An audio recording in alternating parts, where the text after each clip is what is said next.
Live from the Pathway Studios in Johnston proper. You are live from the path.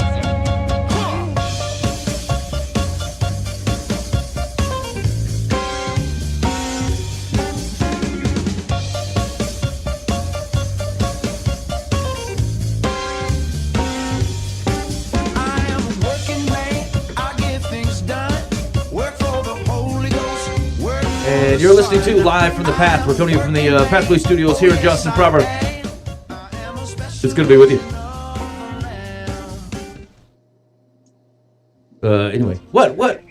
How did I got problems already? Yeah, look at What was the problem? it's going super red when you speak. Oh yeah, okay, I got that. I got this under That's control. serious. That sounds really serious. Yeah, I mean we don't need any problems. We're already like late to the train here. There's no reason to continue to have problems. And this has been from Live from the Path. In case you've forgotten me, it's understandable. Here's what we got going on the show tonight. First of all, welcome back to us. Thank you very kindly. We're glad to be back. So we got a little bit of catching up to do. We're not going to spend a ton of time on it, but since we've last been on the air, Mike and I have been to Ethiopia and back. Dan has been to Zimbabwe and back. And so, and Boov has been gone and not come back at all. Who's been wandering the ground somewhere. And so here's the deal. No one wants to look through someone else's, vacation slideshow here, ministry work or otherwise. So your goal is to try to you got like one thing. You got one thing you can volunteer, and then one thing we can ask, and then we're going to call it a day on the trips about stuff that's going on. And there was an article that I saw. It was interesting. It was about how artificial intelligence predicts why atheism isn't popular. And so, like, they've got a model that says, like, if these things exist or need to exist for atheism to become popular. And, like, I don't know, it was kind of a cool look at it. And so we're gonna talk just a little bit through that and see if we can find anything interesting in there. Also, so let's see, we got advice this week? Yeah, of course we do. I haven't looked it up. I completely forgot even how the show runs, so I didn't even look. It's been a while to see if there was some available, but I'm certain there is. Okay, yeah, that's understandable. Okay, all right. So I think that's all we got on the show tonight. If we can get that done and cut the tape, I think we'll be just fine. Yeah, it'll be better than what we produced lately. So yeah, that's right on. All right, so first context, I suppose. So Mike and I ended up in Ethiopia. Mike, why don't you kind of set it up just a bit? So my wife and I had been attempting to adopt out of Ethiopia for about the last 5 years or so, and so we've been keeping up with the paperwork and doing all this jazz, and every year doing home studies and visits and whatever, and paying a fee and blah blah blah, immigration, all this stuff. And so when we first opened it up, they're like, hey, it's 3 years is about how long it'll take. I'm like, yeah, that's fine, I don't care, that's not a big deal at all. And they're like, well, it's getting a little clogged up. We think it'll probably take 4 years. I'm like, that's no problem at all, yeah. So, a year later, they're like, okay, we think 5 years will cover it. And then you'll definitely have this baby. So I'm like, great, this is no problem. Great, this will be the year. And after 5 years, Ethiopia decides they no longer want to do international adoption. That's rough. and then we don't adopt from Ethiopia. And so, long story short, God had provided a way for us to be able to do this. It's kind of expensive to adopt internationally, and it wasn't really on our radar until we felt like God had brought it up. And then all of a sudden, 5 years later, we're not going. It's not happening, and I sit confused. I'm like, boy, I feel like this was the thing, and maybe it wasn't the thing. And what we're gonna have to do? We're gonna have to go to Ethiopia and see what the thing is. Maybe I just half misunderstood what was going on here.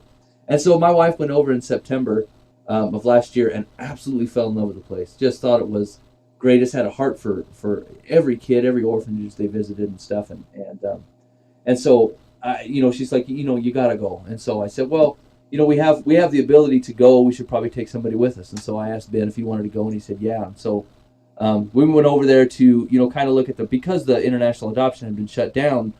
They don't do in-country fostering or in-country adoption very well. It's an option, but the culture just doesn't do it. And so we were visiting orphanages that were starting to take on kids, and due to the no longer international adoption thing. And so that's what we were doing over there. And there were some very, very cool experiences with them. There's some very humbling experiences over there in Ethiopia. with the kids and whatever. And nothing has changed. I still have a heart to adopt kids from over there, but there's things about their community that I just could not envy anymore. They seem to do community amazingly well. They take care of each other within the orphanages community, at least, very, very, very well. It's kind of cool to see. All right, that's the setup on Ethiopia. Dan? Yeah. So I think we talked about this a little bit before you left, but like quick setup on Zimbabwe. Yeah, we became partners with Hippo Valley Christian Mission. They have 27 schools, working on 3 medical clinics. The schools each have churches. The schools also have these clubs called Living Proof, which is children they're educating and have sponsorship type things. The 2 orphanages, Bible college. They just have quite a web throughout Zimbabwe. So we partnered with them so that we could do some ministry, help them out, and then leave, and there still be them there to finish the job type thing, you know, because the goal is discipleship, right? Not just to make a splash. So that's what we did. We partnered with the church. We did some pretty cool things. We're still hearing some neat reports about the stuff that went on there, and we had a group of 10, and I'd say it was pretty life-changing for them as well. Awesome. Yeah. Awesome. And so I guess I don't really have a setup, but Mike kind of covered mine. Ended up there just in kind of tagging along to something that that Mike and his family were kind of invested in, and I agree. It was there were life-changing parts of that as well for me. All right, so Mike, takeaway From the trip? Yeah. I don't know. I don't know. Actually, my wife asked me the same thing when I got back, and I didn't know that I could answer. Right? Like I don't process that fast. Things that are bigger than me like that. Yeah. Like I don't process it that fast. I know that that there's I don't want to say forced simplicity about the way that some of the situations we ran into, that I thought, man, they're able to find so much joy in situations that like would be completely depressing to me.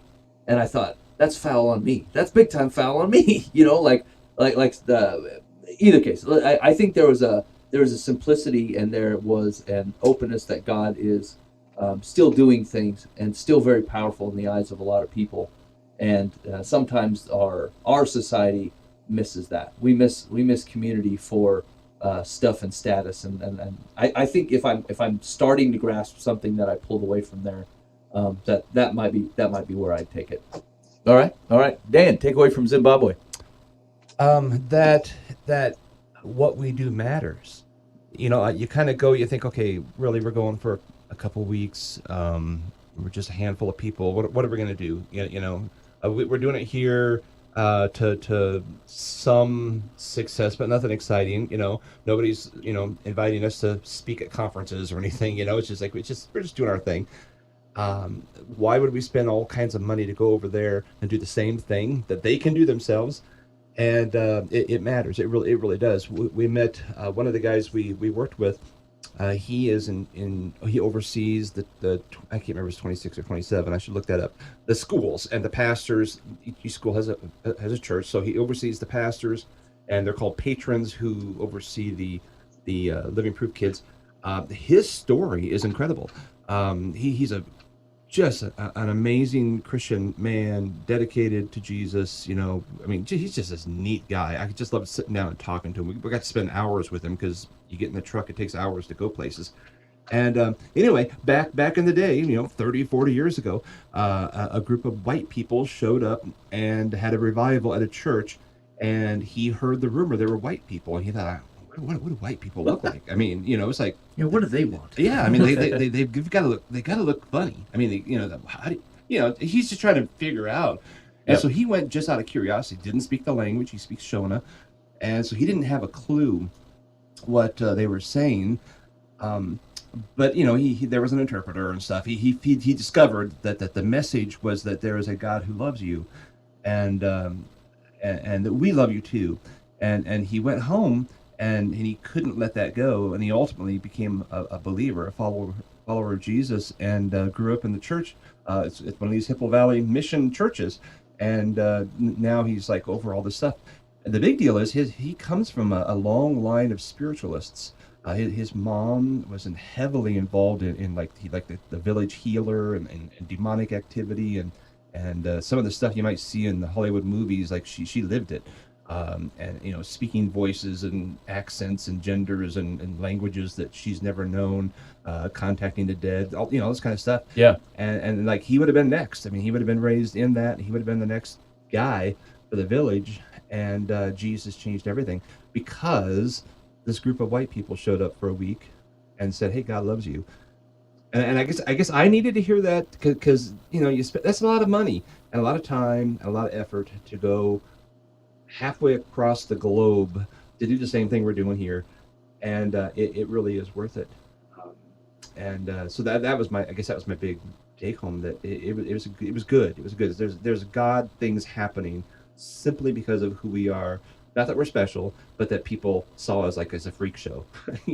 Right. Let's go see the white people, and we were able to, just because of that, say, "Hey, God loves you," and so do we. And we showed them some pretty tangible ways, some love. So, We never take that tact in this country, and we should do it more often, right?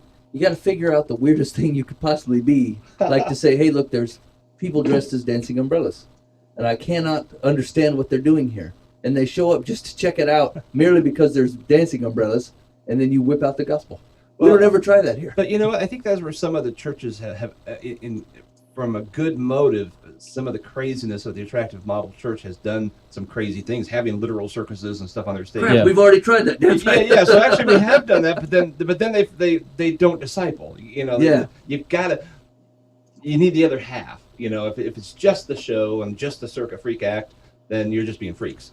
And, well, that's true after a certain extent. Like if you paraded white people in there all the time, they'd lose their novelty, and they're like, it's just another white guy. Just another white. And they think we all look exactly alike, which is really funny, because like we have different colored hair. I mean, there's so many features, bigger, smaller, all that stuff. And right. I can't tell one from another. That's awesome. Yeah, it's pretty good. But and they're just so loving. They're just so like you guys noticed too. It's just they're so full of joy. They live in dirt, literally, and they walk in dirt, and they're just full of joy, and they're just cool. It's just great to partner with that. Yeah, and I think that I would echo that. That was part of, I think, my takeaway. If I could, there's a couple in here, but like, it was seeing like joy and like what felt like natural, like a natural sense of community, and like part of the lesson is that like I think we try to do that here, but like we simply aren't in the same situation. I think we have to recognize that like when your community looks like people that are literally next door, and like the store of which you buy things, like every corner in Ethiopia's got brooms and soccer balls and Fanta. Like every store's got it, and it's within 20 feet of any given person at any given time, right? And so like, if that is your community, like you will kind of naturally have a closeness because you are close. It takes effort to try to reproduce that in a society where, and so this Dan Pathway is a good example, right? Like you've got people coming in from all over the place, right? And so it's actually it is not as natural. And like we try to build it in, and I think there's ways to kind of do it, but like it isn't the same thing. And I think we actually do have to recognize it's just not quite the same as that is kind of where everybody is always at, is kind of in this focused area. But like I think in general, seeing people treat each other in that way, like there was just such selflessness, especially in like the orphanages. There's like an orphanage that's got 200 girls in it, and like they were handing out stuff that we had brought for donations and stuff, and like there were two girls that were kind of in charge, and they knew all the girls. They knew all the girls, and they knew what all the girls needed. So like they would be like, "Oh, you know what? This person needs this. Oh, this person needs this." And I thought, like, I mean, I know 200 people, but I could not tell you. I probably couldn't give you all their names, nor could I tell you what it is they needed at any given time. And so I think there are aspects of that, but then I think there are aspects too of kind of, Dan, what you were talking about is. Like they seemed like small things. Even the distance was big, but like the stuff you were doing, you certainly can do anywhere. Right. And it actually reminded me of two things. I thought like even small efforts on. We brought a bunch of suitcases, empty suitcases, for some of the orphan girls who were leaving the orphanage. They wanted to give them something that made it feel like we weren't just that they weren't just saying put your junk in a sack and go away, right? Like a suitcase means you're a legit person. You have something of what you carry your stuff in. And so it took a lot of effort. We got like 24 empty suitcases over, and so but it just seemed so. It wasn't much, right? It didn't cost much. It was an effort to get it there, but it didn't cost much. But it reinforced the fact that, just do the things, just the effort, just put the effort into it. Like it will find its way to light somewhere. And then also kind of pointed out to me that I don't know that I believe that here. It's true here, but I don't think I believe that here. Because I can easily say they don't have access to suitcases. Hey, we got them some suitcases. Big deal. Cost me $2 per suitcase at the Goodwill or something. I would think to myself, I can't help somebody with a suitcase here. But in concept, yeah, you can. Some of those same things do actually apply here. And I think I needed a reminder that our small things may be different small things, but they do have kind of the same impact. And so you get a bit of a mountaintop experience for being in another place, being the person that has resources to actually help when no one else has resources. It's cool. It's fun to have resources and be able to legit help people and make a significant difference. But just because you're not that here doesn't necessarily mean that you don't have the same opportunity. What we have, we don't call them orphanages, but there still are kids who could use someone come visit them and say hi and read books and do stuff like that. And so it's a good reminder that don't write things off and say, look, everybody who needs taking, there's plenty of organizations, there's plenty of people. These things certainly must be getting taken care of. That's not necessarily true. Just start asking around to things you care about and jump on in on it. You know what's cool is, it puts you in a surreal place where all week we basically got to go around and listen to other people talk and provide them with things and help people and be interested in their lives. And it was really fun. It was really fun. And you don't get to do that. I don't get to do that here, right? Here I have to go to work and do stupid things that I don't like. And then I get to take a week and do literally all the things that the kingdom of God says will bring you joy. And it was, and he wasn't kidding. God, not making things up, right? We spent a bunch of money. That wasn't even mine. People donated it. And I said, well, we get to say, what do you guys need? And they're like, we need this. I'm like, we'll go get this. And then we went to go get it. And it was awesome. And they're like, we need 3. And we're like, here's 10. Yeah. Because 10. You had it. It was really the one of the things I always remember is we went to the orphanage with a couple hundred girls in it. They're like, no, we can't accept anything. We've gotten our government rations or whatever. And so if you give us more, then it'll look bad and then they'll stop our government rations. I'm like, okay, well, can we bring soda? They're like, yeah. So we bought 200 Fanta, cleared the place out of Fanta, right? And go to this orphanage. And these girls are so appreciative that we brought it. Mm-hmm. 10 of them try to give it back as a gift for giving it to them in the first place. Yeah. And I'm like, I don't know what to do with you guys. My kids literally would have taken a Fanta and ran away. Yeah. And barely acknowledge that it came out of the car and be like, Fanta, right on. No, thank you. Just Fanta, gone. Wow. And these kids are trying to present it as if they've owned it. We came back the next day, it's half gone. And they're still trying to pawn it off. They haven't drunk it all. They're keeping it around. And they're like, here, want some Fanta? I'm like, I know, we gave you the Fanta yesterday. Drink that Fanta. And it was just wild. It was wild to see that type of generosity. Yeah. Who is so appreciative of that they have something that they try to give it back to you as a gift. We had the same group of girls. Someone had brought a bunch of friendship bracelets and handed them out to them, and I have 2 on my arm right now because those 2 girls got them, and they're like, "Hey, we want to give you these friendship bracelets." And they do have a penchant for Justin Bieber, which is terrible. Yeah. There was a guy with us, and he was a younger teenage guy, and he's an alright kid, he's cool, but they loved him. They thought he was Justin Bieber, and so they're trying to get him to sing tunes and whatever. I'm so glad I'm old. I don't want to sing no Justin Bieber tunes to a bunch of teenage kids. It's terrible. Yeah, that was pretty funny. So Dan, before you left, we had talked about the prospect. We were talking about what do you do with your life? And it came up that it was a possibility you were going to do some street evangelism in Zimbabwe. Did that come to fruition? Right. You know what? They canceled that because of the elections coming up. There was just a lot of concern for turmoil, and the government officials were watching us. Yeah. And they even came to the revival and everything. And they just decided, you know what, they're going to think we're there trying to persuade votes. Oh, And right. so we left these little Evangel Cube is called, and the kids loved it. And then I don't know, someone had found it. It's like this picture block thing that you change the pictures, and it tells the gospel. And Hey, cool. And yeah, it was actually kind of fun. And so they were eating that up. But yeah, we didn't go out on the street. Dang, no Zimbabwean street evangelism for them. I really wanted to hear how that had I turned know, out. it would have been crazy. I'll tell you though, at our orphanage we went to, we brought shoes, right? Yeah. And half these kids don't have shoes, or some had like their toes were sticking out. I mean, it was like it was a legitimate need, and we had this whole pile of new shoes we brought in that our kids decorated and stuff at last Christmas, and left notes for them and stuff. It was really pretty cool. Yeah. But and the kids were super excited to get shoes, but we didn't have enough. I mean, we didn't know how many it had, and the disappointment, but they didn't show the disappointment of like that. There was no whining, there was no looking dejected. It was just like, okay, we just don't get any. Yeah. And then later on, we went and gave some people money to buy some and give. They got shoes, but just not when we were there.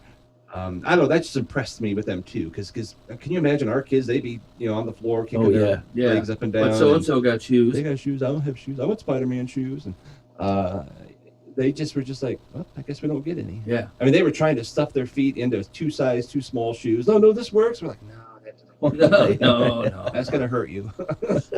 And so that was just pretty cool that their attitude and well, like we already said, the joy and contentment, even when something didn't work out. Yeah. Okay, sweet. Yeah. Wait, we didn't exhaust all the questions. Anybody have any other questions? No. Okay, here we go. Here's the article. This is from The Atlantic, and this was just from July of this year. And the article started, Artificial Intelligence Shows Why Atheism is Unpopular. And so I'll give you a little bit of the premise here. They said, imagine you're the president of a European country. You're slated to take in 50,000 refugees from the Middle East this year. Most of them are very religious, while most of your population is very secular. You want to integrate the newcomers seamlessly, minimizing the risk of economic malaise or violence, but you have limited resources. One of your advisors tells you to invest in the refugees' education. Another says providing jobs is the key. Yet another insists the most important thing is giving the youth opportunities to socialize with local kids. What do? Well, you make your best guess and hope the policy you choose works out. But it might not. Even a policy that yielded great results in another place or time may fail miserably in your particular country under its present circumstances. If that happens, you might find yourself wishing you could hit a giant reset button and run the whole experiment over again, this time choosing a different policy. But of course, you can't experiment like that, not with real people.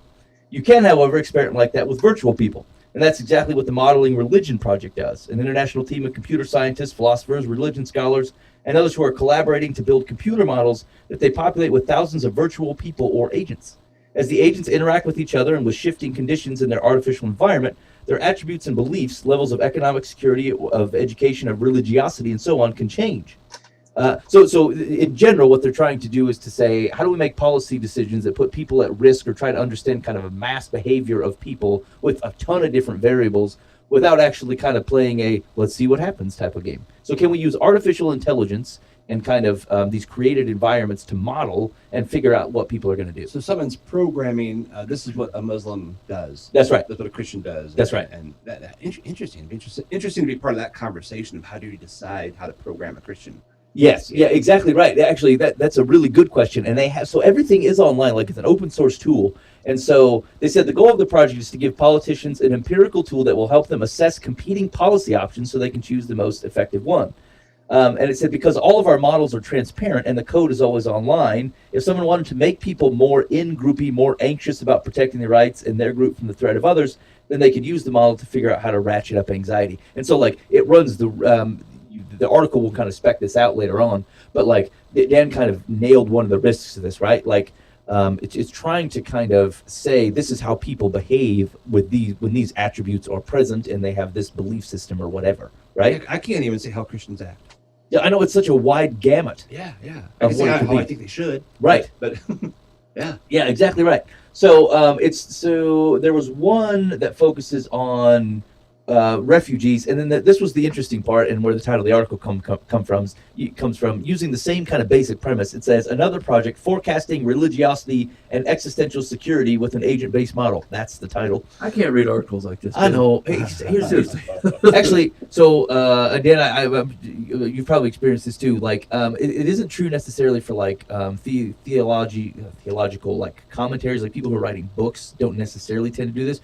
But people who are publishing articles about theology tend to do the longest names for things, like they're explaining it's their sentences to as the book is or the article title to make it real super clear what it is that they're talking about, and like it's outlandish. Yeah, they can't just come up with like a single title for things. So anyway, it says it examines the questions about non-belief. Why aren't there more atheists? Why is America secularizing at a slower rate than Western Europe? Which conditions would speed up the process of secularization or conversely make a population more religious? And so the guys' team tackled these questions using data from the International Social Survey Program conducted between 91 and 98. They initialized the model in 1998 and then allowed it to run all the way through 2008. It says we were able to predict from that 1998 data in 22 different countries in Europe and Japan whether and how belief in heaven and hell, belief in God, and religious attendance would go up and down over a 10-year period. We were able to predict this in some cases up to 3 times more accurately than linear regression analysis. Schultz said, referring to a general purpose method of prediction that prior to the team's work was the best alternative. So, and in general, maybe you could think of that as we looked at data over the last 50 years and saw its trend and then assumed it would continue in the same way with a few variables that otherwise might impact it. This is saying we were 3 times closer than that kind of historical regression model. So that regression model, that's basically how they figured out carbon dating. They look to see how carbon, whatever, dates over the last X 50 years or whatever. And then extrapolated forward. Yes, after that. Yeah. Okay, I'm with you. All right, so using a separate model, Future of Religion and Secular Transitions, the team found that people tend to secularize when 4 factors are present. So see if these make sense. Existential security, you have enough money and food. Personal freedom, you're free to choose whether to believe or not. Pluralism, you have a welcoming attitude to diversity. And education, you've got some training in the sciences and humanities. If even one of these factors is absent, the whole secularization process slows down. This, they believe, is why the U.S. is secularizing at a slower rate than Western and Northern Europe. So, thoughts? What are we lacking of those 4? Is it the diversity? What is it? What do you think? Hold on, what were the 4 options again? You have enough money and food. Yeah, so security, enough money and food. Personal freedom, you're free to choose whether to believe or not. Pluralism, you have a welcoming attitude to diversity. And education, you've got some training in the sciences and humanities. We've got all of it. I mean, because we're not good at the science and humanities? Or is it the diversity? I think it's the diversity thing. Mike thinks it's diversity. Dan? Yeah, I'm going to guess they say it's diversity, although they're pushing it so hard, it's there. I mean, Dan says we might just be burned out on it. We've already seen it, passed it on. I mean, I don't think I mean, I live in my own bubble, but I don't have a problem with anybody, so I guess I'm diverse. I don't know. So I mean, they seem like real. I mean, you could easily be offended by this, right? Because you're saying, like the existential security, you have enough money and food. It does actually make sense to me. I'm kind of interested in what they mean by enough money, right? Enough food might be a slightly different thing, but this goes back to what we were just talking about some of the stuff in Africa, is that like when I do consider kind of an excess amount of stuff starts to create a blindness. It starts to create you believe you control more things than you do, and it gives a false impression. And so that actually does make sense. You don't when you feel like you have enough power, you do not have to lean on a higher one, and so perhaps you don't. The personal freedom, you're free to choose whether to believe or not. That also makes sense, although there's probably a difference between what people believe and what they actually believe and what they otherwise cop to believing, right? Like, so if I'm in a kind of an authoritarian state of which I have to believe this thing, you don't have a way to evaluate whether I actually believe it and follow it. You just know whether I say that I do, probably for protection reasons, so that you don't come after me or my family based upon what I say I believe. Like the Barna surveys. Yes. Like the Barna surveys. Yeah, right on. So in that one, pluralism, you have a welcoming attitude, diversity. Like that's a super big. I'm sure there's more detail actually in the study itself, but like a diversity of what? Yeah, it's a significantly broad category of what is diverse. Like, are you saying that you are welcoming to Other religions, other races, other situations, other choices, Yeah. other whatever? Yeah. So anyway, so here's the result. Why the U.S. is secularizing at a slower rate than Western Europe and Northern Europe. It says the U.S. has found ways to limit the effects of education by keeping it local, and in private schools anything can happen. Said Schultz collaborator Wesley Wildman, a professor of philosophy and ethics at Boston University. that's the best. Yeah, he probably says it Wildman, but Yeah. I mean, I'd say Professor Wildman. Wildman. Because we don't have a universal educational system. Yeah, I think that's what they're saying, and I wonder if the implication is that that means private schools or local control over education means that they may not be teaching extensively in sciences and humanities that otherwise may point you away from a belief system. Yeah, but I mean, wouldn't the flip side be true? Is like, because there's certain parts of the sciences that I go, because of my religion, I think what you're saying is a stretch. Yeah. Right? Like some of the scientific theories that I find are possibly coming from this wild man. You know what I'm saying? Like they're shots in the moon. They're poor science, actually. And so, like, what they're defining as the study of science and humanities, they're saying, hold on now, this is part of the same wheel, because science and humanities, that is atheism, right? And you're saying if you don't believe in science and the humanities, or AKA atheism, strongly, then you will be more religious. Well, yeah, that makes perfect sense. Yeah, so I suppose that is the point, because it's not a, like, we would make distinctions here, right? Like, it's not a matter of accepting or believing or studying science or humanities. It's the question is, do I allow those things as the prism through which I define my worldview, right? Do I say, because you say this thing, I believe this is my core focal point, and then I digest everything else through it, through either the discussion about humanities or, like, depending on what you're studying, sciences. And I would say, like, I have a core focal point of a belief in God, and then everything gets digested kind of through that same thing, which isn't necessarily a rejection of humanities or sciences, but what it says is like, I'm not saying this is the prism through which I digest the word, which seems to be kind of the implication here, is that as you get exposed to those types of things, then you allow everything to go through that prism, and then you may kind of discard other things. And I suppose, to be clear, this is not a Christianity question. It's a secularization question. It's atheism versus a belief system. Atheism versus everything. Yes. Yeah. So, like, you abandon the concept of a higher power relative to you don't feel like you have any need for them, because you're secure. You recognize, and I think the implication here from a diversity standpoint is that because everyone doesn't believe the same thing as you, the sheer number of other options should bring you some sort of doubt that the thing that you believe is the true thing.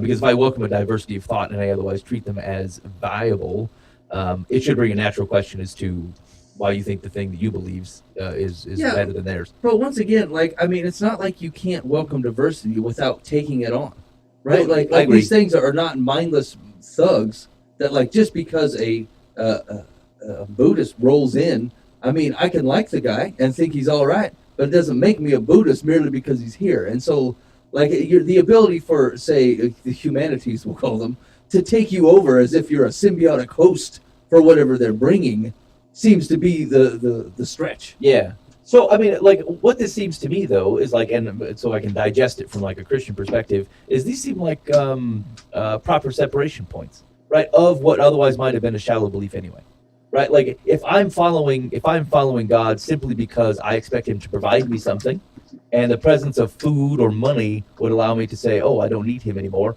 well, then that wasn't like a core belief system. It was a personal use, a cudgel, a way to get something that I wanted.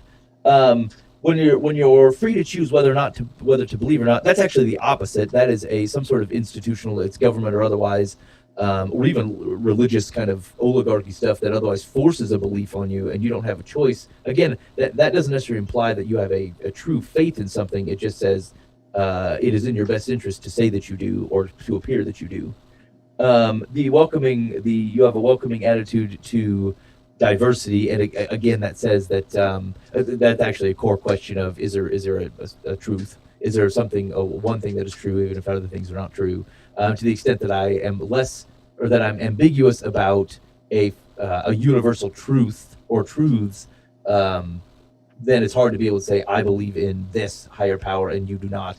but we can't reconcile either one of those two things, and so you're naturally going to give it up. And then the final one, like if you get some education, that just assumes that the reason you don't follow these, that you haven't given up on God, is because you don't know enough. And then once we teach you these right things, then you will stop doing that. I mean, that's kind of the implication of. Now, I don't know that they're not implying that with the study, because I actually think it's probably true. I think some of those things are accurate. I think people have faiths that are not actually core to their belief system, and so any one of these things might cause them to say, oh well, this seems like a better option. I'll just do that then. So I mean, I don't know that they're wrong or they're actually targeting negatively religion. I think those things are probably true, but I think I would interpret the results differently than saying, oh, it's because people are actually like their minds are getting straight, as opposed to like there's just they either weren't committed to begin with, or they're going for personal reasons, or otherwise they're just going with other ideas. All right. So he had said, the U.S. has found ways to limit the effects of education by keeping it local. Lately, there's been encouragement from the highest levels of government to take a less than welcoming cultural attitude to pluralism. These are forms of resistance to secularization. There's another project, Mutually Escalating Religious Violence, aims to identify which conditions make xenophobic anxiety between two different religious groups likely to spiral out of control. What do you think, Mike? Two different religious groups. They obviously don't get along. What needs to be present for things to spiral out of control? A crazy person in either camp. Like a dominant personality? Yeah. Calling things forward? Yeah. Dan, what do you think? Yeah, I guess I like the extreme views of either side. I mean, which usually comes from a dominant person, I guess. I'm understanding their question. Yeah. So here's an example. They were looking at there was a 2002 riots that erupted in the Indian state of Gujarat. 3 bloody days during which Muslims and Hindus clashed violently, resulting in hundreds of deaths on both sides. According to the official figures, 790 Muslims and 254 Hindus were killed. When I started, the Hindus got the upper hand, unexpected.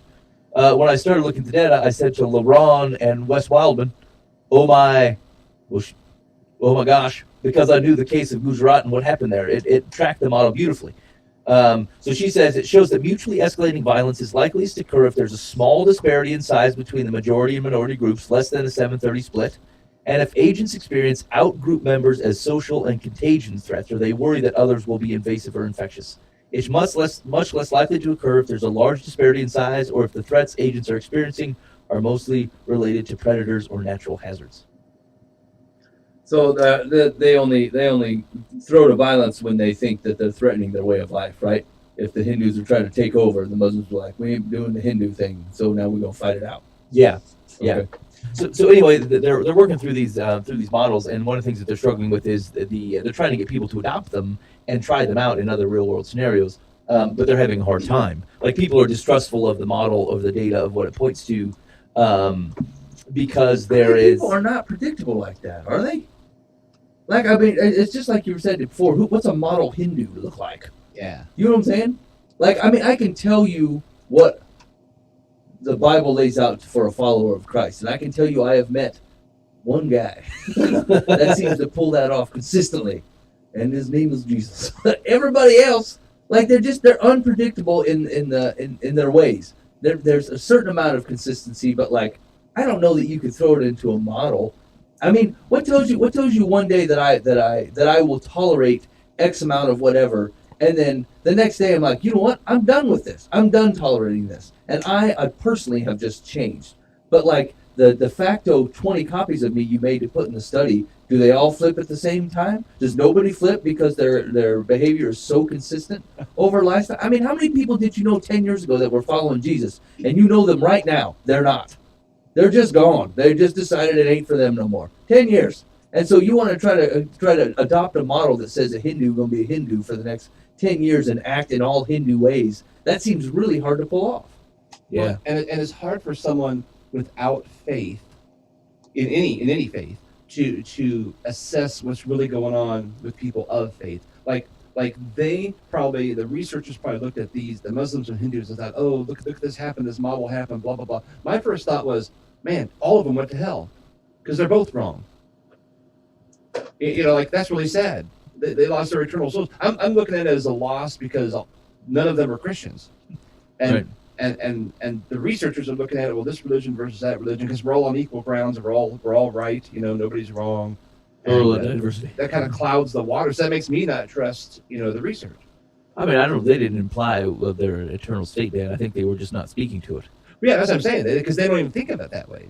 But as a Christian, I'm thinking for those who are eternal souls, it wasn't just people who died; they went to judgment.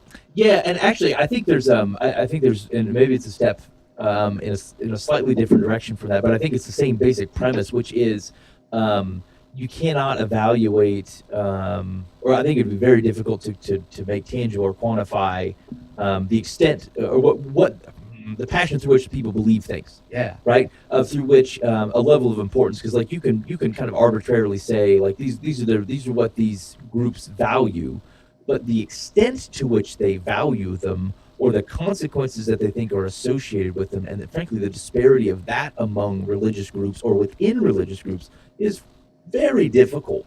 Because like how many like I think we've talked about this in this room, right? Like evangelism and discipleship. These are things these passing out good news that changes the world. I don't do enough of it.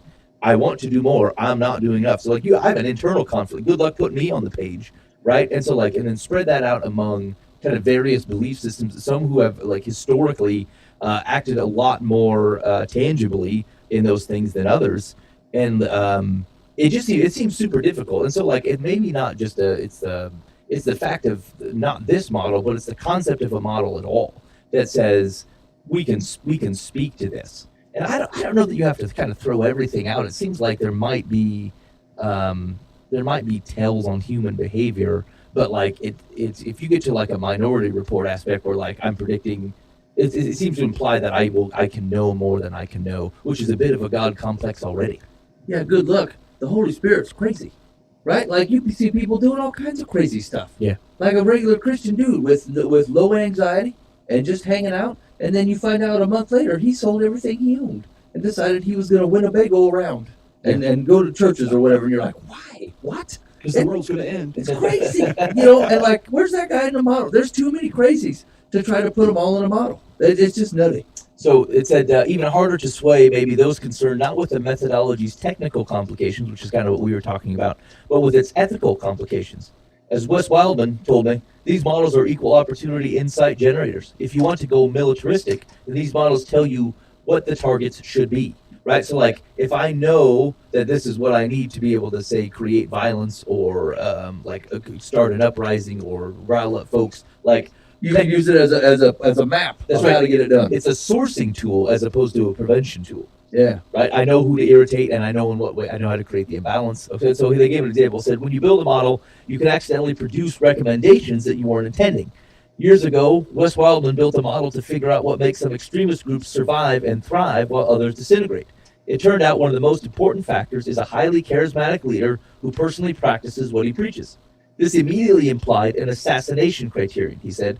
It's basically leave the groups alone when the leaders are less consistent, but kill the leaders of groups that have those specific qualities.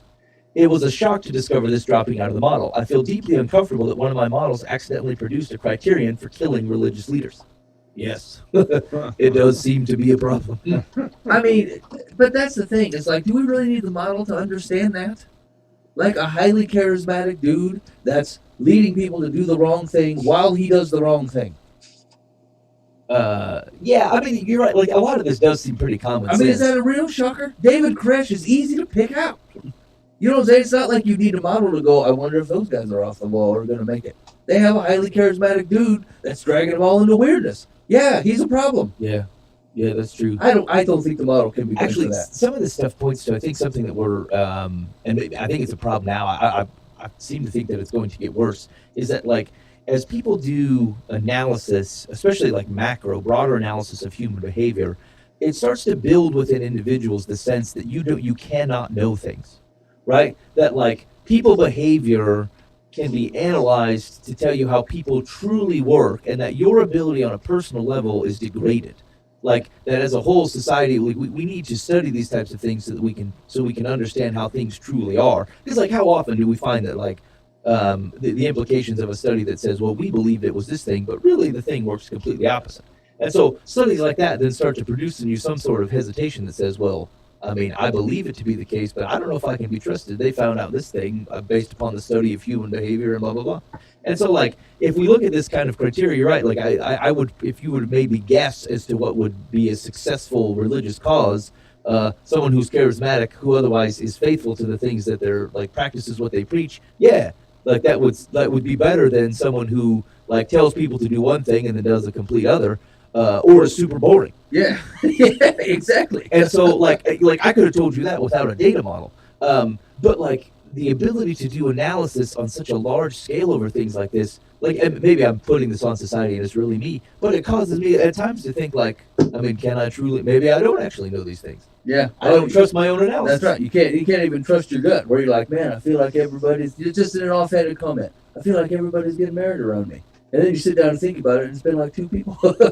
You know, like, man, I can't assess the situation right. He says, so this is, he was talking more about the ethical consideration. He says, results of that model have been published, so it may already have informed military action. Is this the type of thing being used to figure out criteria for drone killings? You know, Wildman, you're kind of a pompous dude to think everybody read these models. I hadn't even heard about this before today. And all of a sudden, he's like, oh, great military strategists are checking out my religious models. That's pretty beastly. I mean, I think it's time for, ethical crisis. So, like, I mean, I feel like you could have seen this coming, right? Like General Schwarzkopf is like, give me the latest copy of the Atlantic. Maybe Wildman has put out something I really need to know. He said, I don't know, because there's this giant wall between the secret research in the U.S. and the non-secret side. I've come to assume that on the secret side, they've pretty much already thought of everything we've thought of because they've got more money and are more focused on those issues. But it could be that this model actually took them there. That's a serious ethical conundrum. Okay, listen here. Wildman is this highly charismatic dude he's talking about, right? He's leading a band of dudes creating these models. He believes in the models completely, and he is completely egomaniacal, or he thinks everyone is basing their lives off these crappy models that no one's actually ever heard of. Yeah, so actually he continues, and so there's another guy who's going to rebut him, but here's he continues. Other models raise similar concerns. He said the model gives you a recipe for accelerating secularization, and it gives you a recipe for blocking it. You can use it to make everything revert to supernaturalism by messing with some of those key conditions, say by triggering some ecological disaster. Then everything goes plunging back into pre-secularism. That keeps me up at night. Oh yeah, what a disaster. People may fall into a belief system based upon a volcano trigger. Okay, first of all, there's repeated events throughout history that say that's not true at all. Huh. We've had many natural disasters in the country, and have bailed on atheism completely. They're still out there roaring. Yeah, but I mean, it was generally true. I've heard that, like, at 9/11, right, people ended up going back to church. Like, yeah. But that's the thing is visiting temple or going to church or whatever doesn't necessarily make you religious. It just makes you seeking a comfort somewhere. And that was because a natural disaster happened. Yeah, you sought community and comfort somewhere, right? And frankly, the Christian church is the best place to find that. Yeah, that's a good question, actually. So, isn't the core concept what is this guy? This keeps him up at night. So, Wildman, it seems to imply that there's a significant risk of people going back to belief systems, like they're going the opposite of what he would call the secularization of it, right? And so, what is to be feared from a societal perspective of shallow religious belief? Like, don't answer that from as people who follow Jesus, here's what we think the risks are. But, like, I wonder what he believes the risks are to ecological disaster, and then half the people who, like, hadn't been in a church in years go there for a sense of comfort, but otherwise don't change much about their belief system. What is the societal risk that we are hedging against, besides the fact that they are otherwise implying that you just believe something that is false, which is odd coming from groups of people who don't believe in a true false thing. Like, something can't actually be false. But like, what the science and humanities will suffer. People will stop caring about them, and it would be a detriment to our world. Because frankly, if that's one of the criteria that drives people to atheism or away from religious behavior, aren't you implying then if all the people were religious, then those things would move, right? The education of humanities and science would be less because no one would actually care about it. But that's not a true statement for the religious people now. They don't think that. Well, most of them don't think that, right? And so like, once again, I mean, you could not put more of a wild man bent on these models on perceived notions of religious people or how religious people act, want, invest in the world, or act people around them, and then project it on everybody as if it's the way the world spins because you said so, right? It's like creating it's just like I was listening to a guy. It was super interesting. Listen to this guy talk about how most of your life anymore, especially connected to your phone, is driven by algorithms that you don't have any control over. You're basically being bossed around by a math equation most of your day, right? And so the same thing is true with Wildman here. He goes ahead and puts this model together, and he goes, you know what? According to my model, every 5 people is red. And then at the end of the study, he goes, the thing is, we got to maintain this 5 red people thing. And I can see the world's not trending that way. And they might look at my model and figure out how to squash the 5 red people thing. But it didn't exist. Wildman put it in there to start with. Right. He created a false reality and then starts to manipulate true reality based upon the implications of the false one. And then cry foul that the Redmen are getting destroyed. And they weren't there, Wildman. They weren't there. So if it makes you feel any better, Neil Johnson, a physicist who models terrorism and other extreme behaviors that arise in complex systems, says that's an overstatement of the power of the models. Yes. All right, Johnson shows up from left field. So this is in response to the ecological disaster thing. He says there's no way that removing one factor from a society can reliably be counted on to slow or stop secularization, he said. That may well be true in the model, but that's a cartoon of the real world. I love this guy. A real human society is so complex that all the things may be interconnected in a different way than in the model. He's nailed it. Yeah. Although Johnson said he found the team's research useful and important, he was unimpressed by their claim to have outperformed previous predictive methods. Linear regression analysis is not very powerful for prediction, he said. I was a little surprised by the strength of their claims. He cautioned that we should be skeptical about the word prediction in relation to this type of model. Opinion might be better. It's great to have as a tool, he said. It's like you go to the doctor, they give an opinion. It's always an opinion. We never say a doctor's prediction. Usually we go with the doctor's opinion because they've seen many cases like this, many humans who come in with the same thing. It's even more of an opinion with these types of models because they haven't necessarily seen many cases just like it.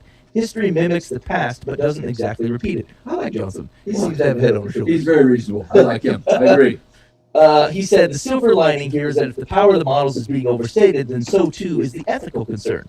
Nevertheless, just like Wes Wildman, Schultz told me, and just so you know that the writer's not bad, I'm intentionally repeating his entire name every time. It just says Wildman. Yeah. Schultz told me, I lose sleep at night on this. It is social engineering. It just is. There's no pretending like it's not. But he added that other groups like Cambridge Analytica are doing this kind of computational work too. That was the group that got in trouble for Facebook, right? Facebook data. Yeah. It's going to be done, so not doing it is not the answer. Instead, he and the Wildman believe the answer is to do the work with transparency and simultaneously speak out about the ethical dangers inherent in it. This is a wild presentation this guy's making. It has to be done, but there's serious risks to it. Here's the thing. I wish that at the end of the night, I felt like I made as big of an impact on the world as Wildman does. We're like, you know what? Because I'm here, this is a weighty day. What I'm doing is important.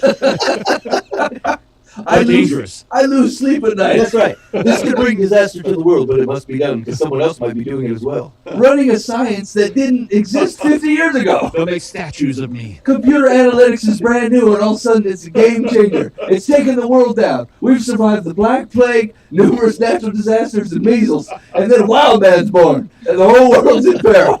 Everybody heads up. I mean, this seems super risky though, because like there's always a market for people who believe.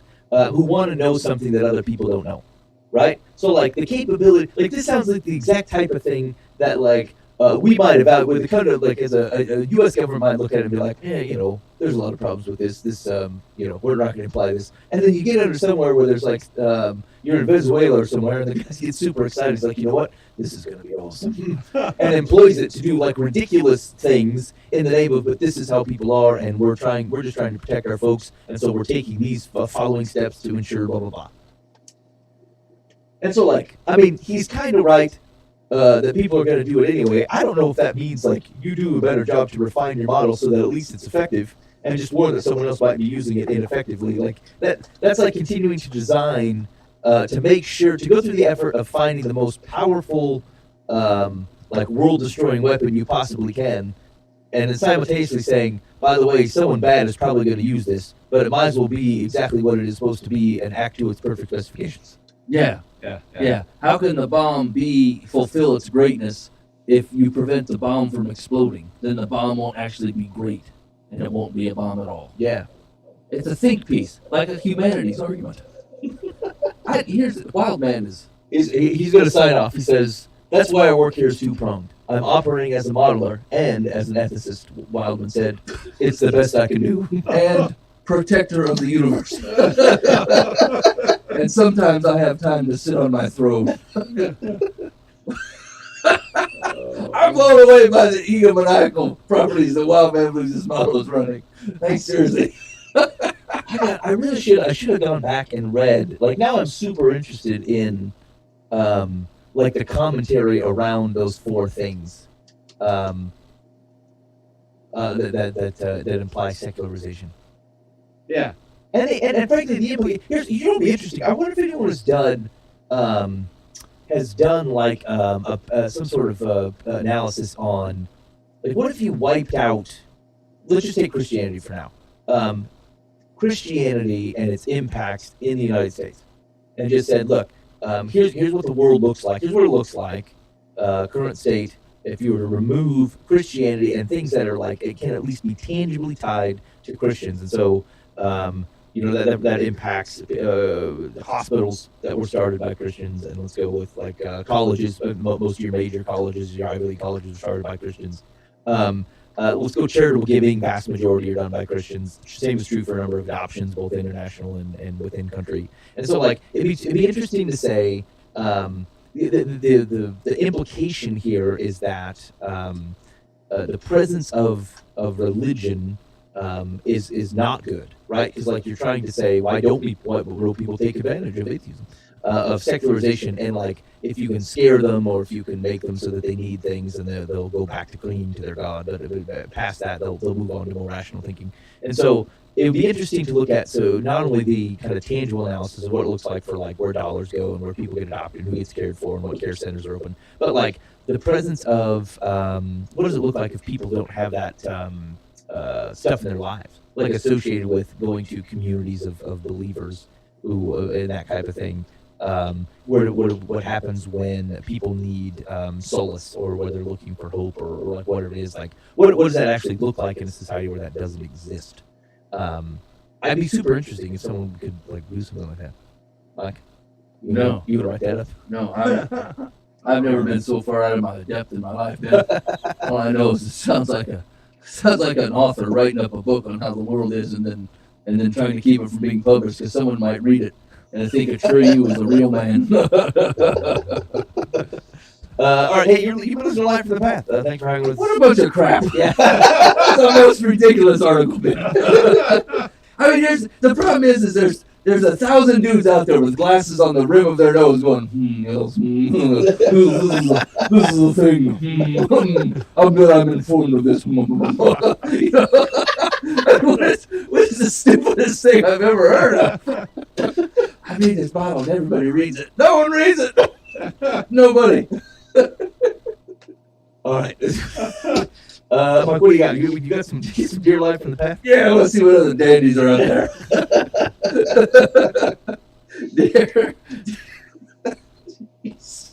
Dear Life from the Path. My brother, parentheses Nick, was married for 17 years until he got caught cheating on his wife with her much younger niece. Oh, wait, what? With her niece? Yeah, he's 34, she's 20. Oh. They say they are in love. Nick has come to be near family because he's been a stay-at-home dad for the last 4 years and doesn't have the means to start over without help. They live 10 hours away. Problem is, he has asked to stay with me, which would have been fine, but he's bringing along his new love. We all love Nick's wife, and they have 3 children together. To let his lover stay here with him feels like a betrayal of my sister-in-law. Yeah. Out of all the siblings, I have the most room. We are recent empty nesters, and I can swing it financially. I suppose I should just get over and help because he's my family, but I'm afraid my husband won't be so forgiving. What? No final question, just statements. This is not a question of forgiveness.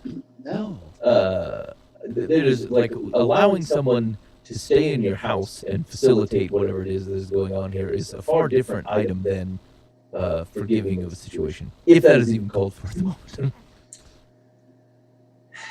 You know, okay, so I have a question. Well, I don't have a question. I have more of a ponderance, right?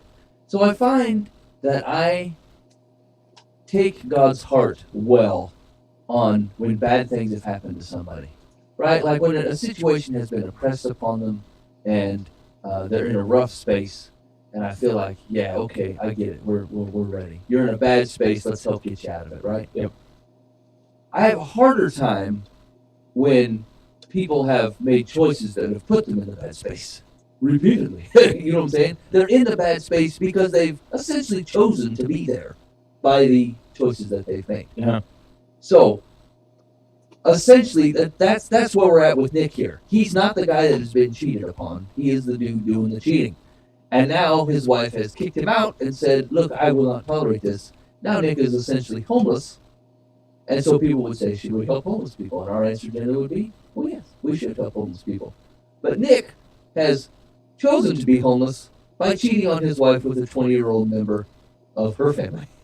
So now, what's the stance, right? Is the grace on the fact that he's homeless different than the grace on the fact, let's say that he kicked his wife out after cheating on her and gave her the boot and she's homeless. You seem to have no problem taking her in, right? You would say, yes, someone should help her and take her in. But now Nick is homeless and he's the one that caused it. Do you have a harder time taking Nick in?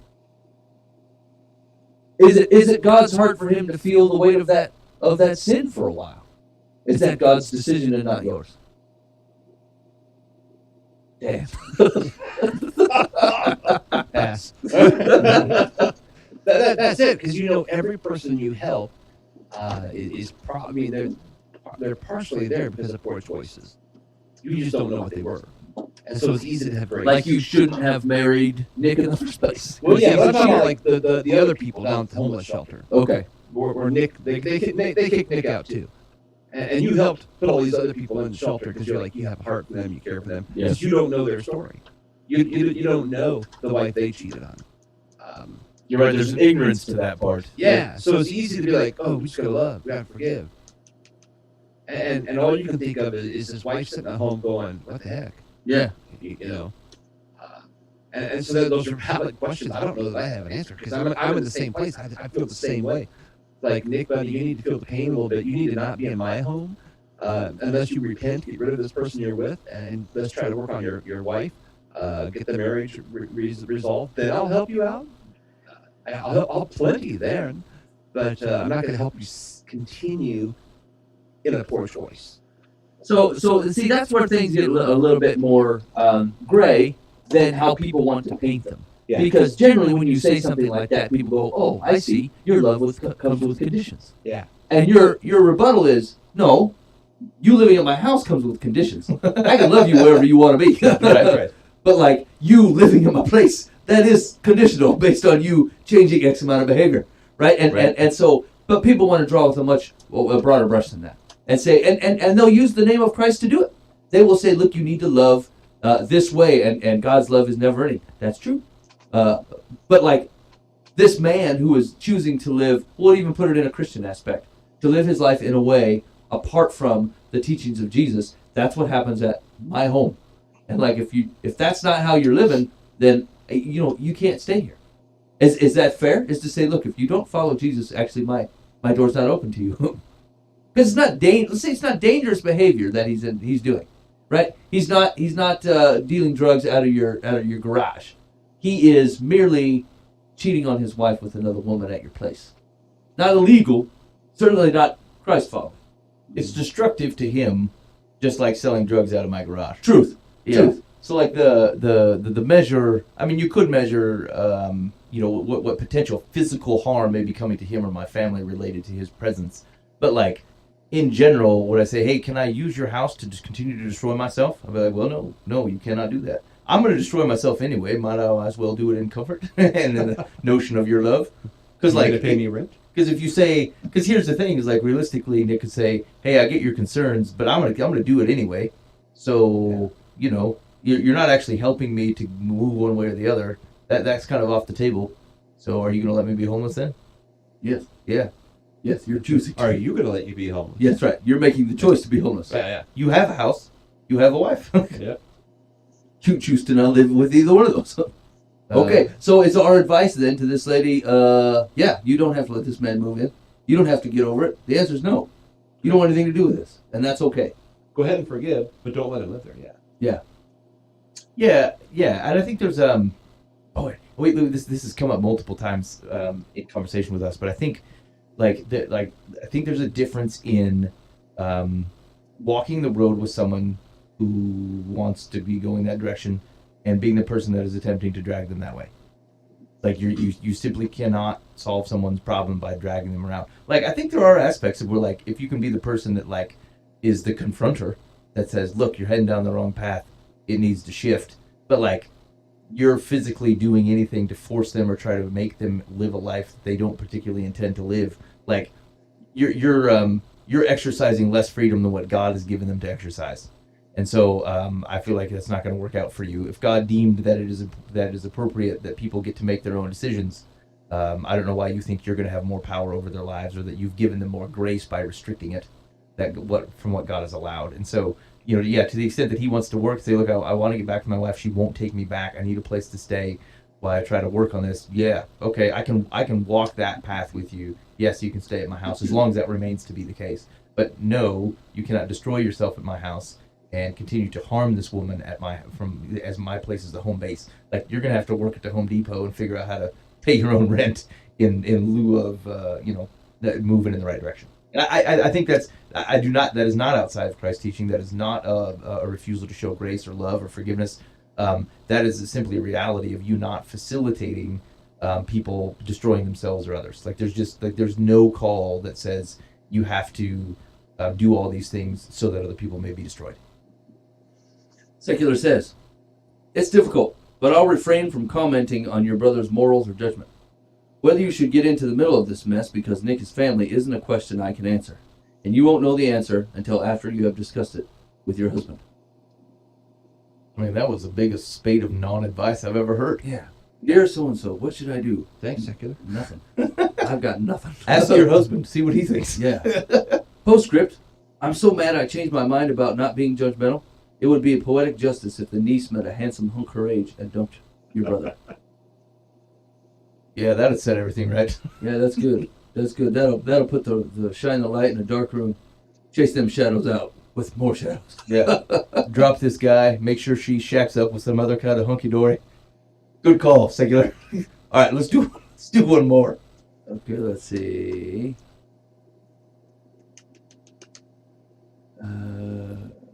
Holy cow, yeah, okay. Dear Life from the Path. In 1985, I met a lovely divorced lady with 2 adorable children. The 3 of us got along well. A year later, I married into this family. Until then, I had no children of my own.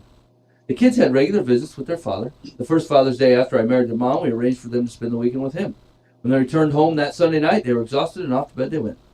I did some thinking about the idea of celebrating holidays and realized there are holidays in every month except August. Even a rodent gets his day in February. What's that rodent? Groundhog Day. This guy's, she's sharp, Mike. He's a modeler. He's a comedy man. A man full of comedy. My family and I discussed it and came up with the idea for Step-Parents' Day on the 2nd day in August. When that day arrived, we all went to church and then to brunch. The kids gave me cards and a nice gift. It was a wonderful day, and it became a tradition every year after that. I wrote a letter about it to our mayor. He sent me back an official-looking document with his signature proclaiming the 2nd Sunday in August to be Step-Parents' Day in our city. It was gratifying. Dear Life from the Path, please let your listeners with blended families know that they may want to observe this special day too.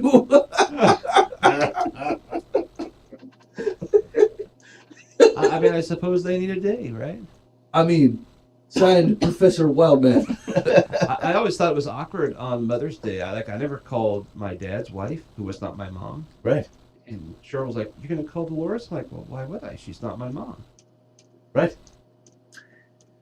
Yeah, I struggle with this myself. Because my wife is like that. She's like, we got to call this person or go over here and send cards. I'm like, I only have one mother. Yeah. She goes, all these people are mothers. And I said, to other people. these are not my mothers. You know what I'm saying? Like, they're mothers to other people. They're like, you're heartless. I'm like, no, I just have one mom. I don't understand this massive output that we're doing here. Cards are leaving the house at a ridiculous rate. I mean, I get that. It's kind of a nice sentiment. I feel like you could still do it on I mean, maybe they don't want to take away from their dad by doing like giving 2 Father's Day things. Yeah, if they like. So they, I mean, I kind of like it. Although, I mean, it is wild man territory to say I've thought of something. It's necessary that everyone else will do the same. Yeah, dear everybody, Yeah. I thought of this idea. I implemented it. I thought it was wonderful. Create this model with lots of dads. I sent a letter to the mayor. He said it was wonderful. Now, do you guys want to hear about it too? So you can know how wonderful it is. Okay, you're either Mr. Rogers, which I'm doubting, or you're just weird. You know, like, hey, that's the thing I don't understand. It's like you've come up with something that works for your family. I'm happy for you. What made you feel the need to spread it around? You know, like tell your friend, you know, or like, hey, brother of mine, we do this at my place and it is working splendidly. Oh, that's cool. Because it's even pretty self-indulgent. I mean, it's like, this is what made me feel special. Yeah. Right, you're right. It's not like the kids created the day. Yeah. You created the day. And it's not like you were outside of looking in, like you were just a regular single guy who thought step-parents were getting the rub, so you thought you'd help it along. Yeah. No, you waited till you were a step-parent, and now all of a sudden you get a day. I need my day. Yeah, it's bold at the least. It's bold. Okay, Secular replies to this man. Your letter made me smile. Yeah, I bet it would. When I went online to learn more about it, I discovered that for more than 20 years, there has been a National Step Family Day observed on September 16th. Take That's that. awkward. Oh. Yours is called Kwanzaa. What do you call it? Oh, Kwanzaa. Kwanzaa, yeah. It didn't sound right. Oh, thunder stolen. I'm sorry. It's already existed. John, who thinks he just invented the square today. You may want to consider adding it to your calendar because it's a day that celebrates all members of the blended family, not just the parents. Oh, man. Here's the thing. Stepfather, man, he really wanted to name the day Greg Day. But no one would go for it. He was just out-Gregged by Secular, who says that this is a day for everyone. Okay, last one. Ready? Yep. Dear Life from the Path, my future sister-in-law, Lita, and her daughter came over from overseas to visit for a few weeks. It was their first time in the U.S. They had never met my family, and I decided a bowling excursion would be a good way for them to meet my sister, Eileen, and her family. We all had a great time.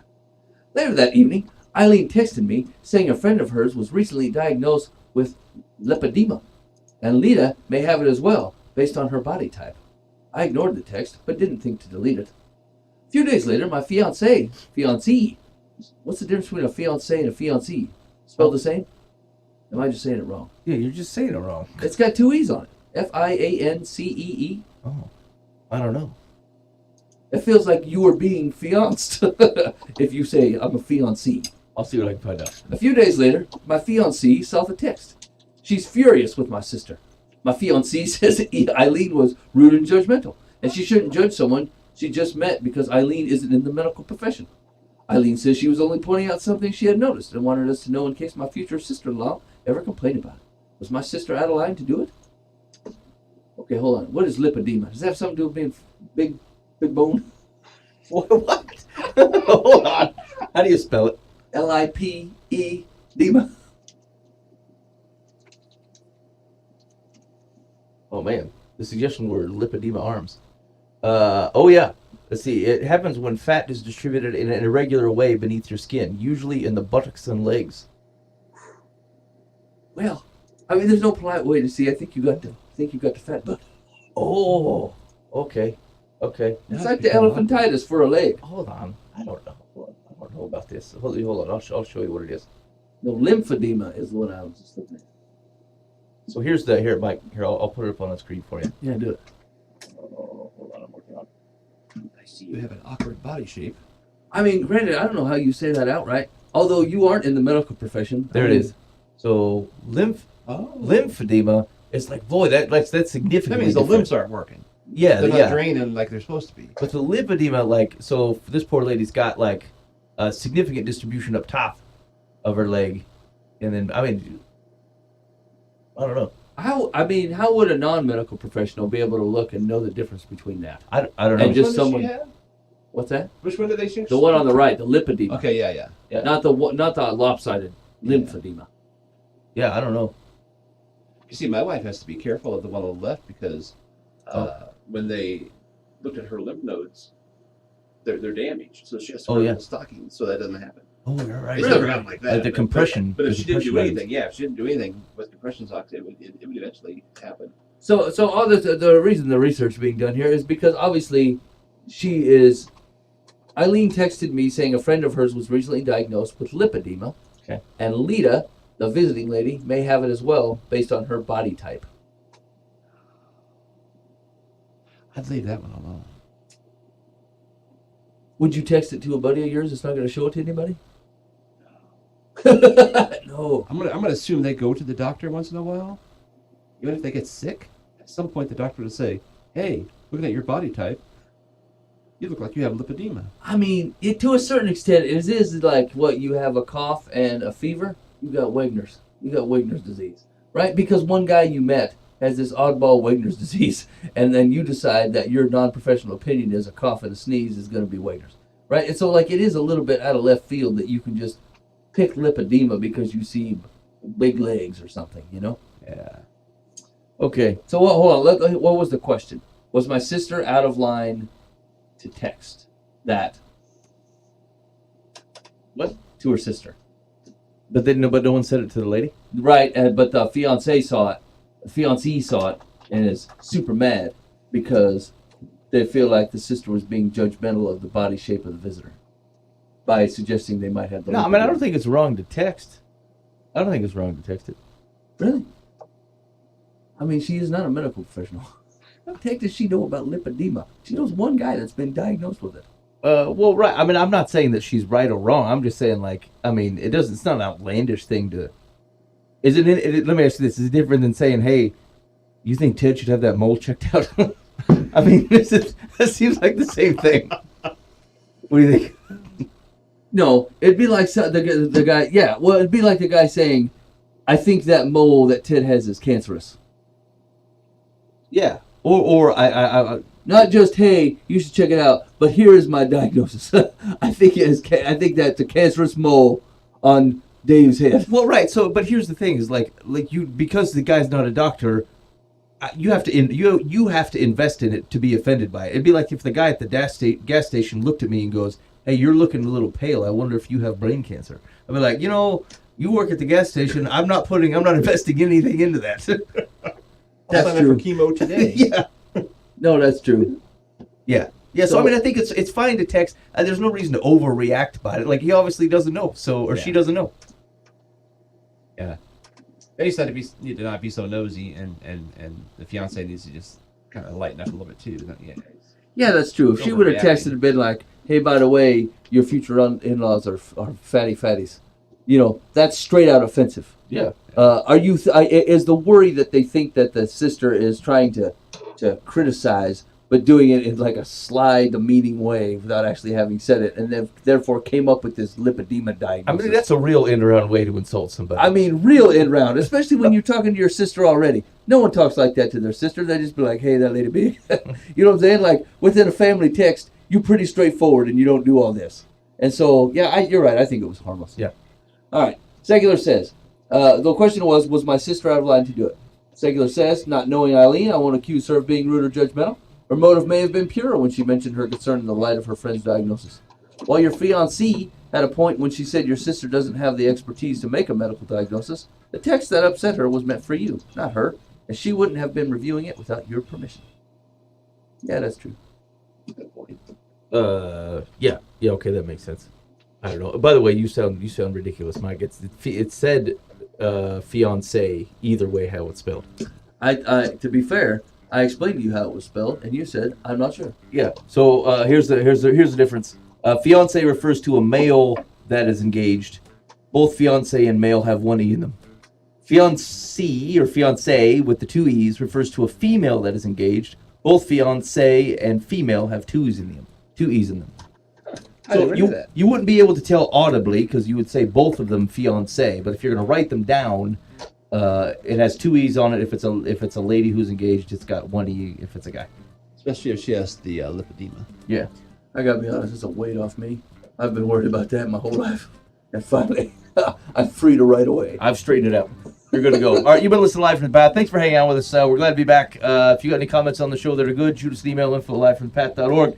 If you hate the show, shoot, I've forgotten Roloff's email address at the Truth Network. It's C Roloff at truthnetwork.com. Yeah, try that.